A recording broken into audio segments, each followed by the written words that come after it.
Բարի լույս, սիրելի բարեկամ, երբևէ զգացել ես, որ տարիներ շարունակ որևէ խնդիր քեզ ծնկած է պահել, լուռ անտեսված փորձել ես տանել այդ ծանր բեռը։ Ղուկասի ավետարանում ասվում է. Քրիստոս կանգնեց մի կնոջ առաջ և ասեց.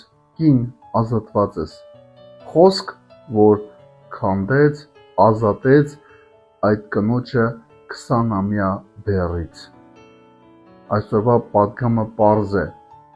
յուրաքանչյուր վայրկյան Աստված կարող է կանգնել քո առաջ և քեզ ազատել այն ծանրությունից, որը դու տարիներ շարունակ կրում ես։ Քեզնից ակնկալվում է, որ դու միշտ Տիրոջ առաջ կանգնես, որ Տերն էլ Իր խոսքով ազատություն տա քո խնդիրներին ու քո բեռերին։ Աստված օրհնի քեզ։